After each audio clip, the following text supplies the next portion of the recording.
a small farming community in northeastern Iowa on March 25, 1914. A baby was born to his parents Henry and Clara. When holding their newborn son named Norman, they didn't know at the time just how much of an impact on the world their son was going to have.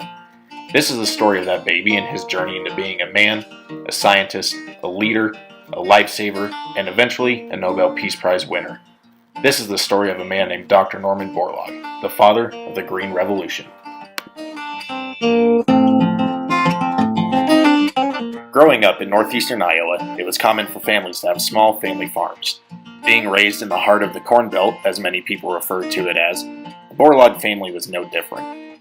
Norman grew up growing corn as a commodity crop to sell to the local grain elevator for income, as well as saving some for his parents' hogs. If there's anything that the state of Iowa is known for, it's corn, hogs, and agriculture, which would only ignite and fuel the passion for young Norman to keep agriculture in his life.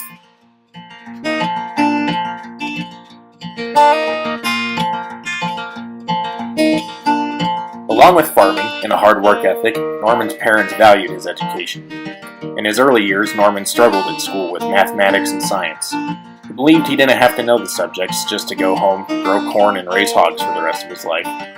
Luckily, Norman found a love for his academics in high school and stood next to his 11 other classmates when they graduated from Cresco High School in the spring of 1933 at 19 years old.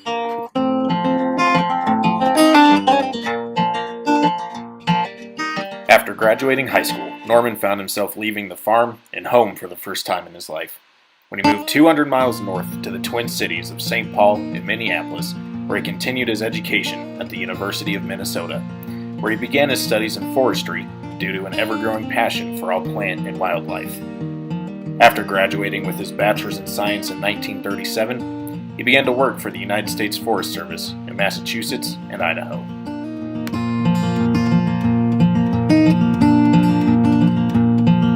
After working for the United States Forest Service for a few years and concurrently conducting research on invasive species of insects and pine trees for his master's degree, Norman Borlaug then returned to the University of Minnesota and received his Master's of Science in Plant Pathology in 1939, and then to receive his doctorate in pathology in 1942. From the years 1942 to 1944, the newly named Dr. Borlaug made a career being a microbiologist on staff at the DuPont Nemers Foundation. There, he was the leading scientist in charge of research on industrial and agricultural bactericides, fungicides, and preservatives. At the end of 1944, Dr. Borlaug received a call that would forever change his life in the agricultural industry.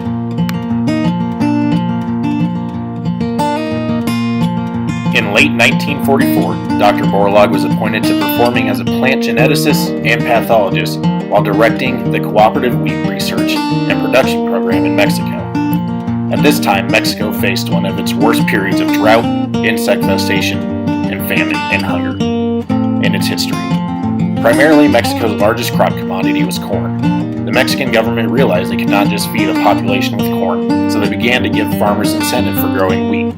The hot and dry climate was supposed to be perfect for growing wheat. Unfortunately, the crop was not adapting well, and people were starving. This was a joint program put on by the Mexican government and the Rockefeller Foundation. The goal of the research in Mexico was to create a strand of wheat genes that were resistant to drought and housed a molecular insect repellent. This work was nearly impossible without pathology, genetics, breeding, agronomy, soil science, and cereal grain technology. After 27 years of extensive research and application, Dr. Norman Borlaug had created a new gene series in wheat that allowed it to grow with less water, resist insects, and even double its yield production. After nearly 3 decades of research and application, Dr. Borlaug became known as the man who saved over 1 million lives. After his research in Mexico, Dr. Borlaug didn't quit. He continued his research of developing new wheat strands in other countries around the world, such as India, Pakistan, and many African nations. Because of Dr. Borlaug's work, children and families were fed, and lives were saved worldwide.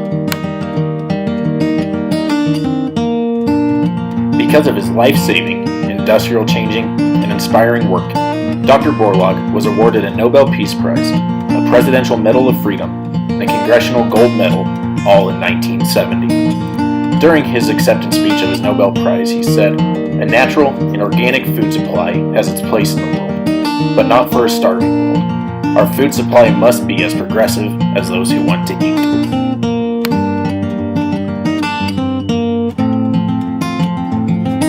Dr. Borlaug passed away in September of 2009, leaving behind a legacy of good deeds, changed lives, and inspired followers. Today's work with genetics and food supply would be impossible without the work of Dr. Borlaug, one inspiring agriculturalist with a dream of ending world hunger.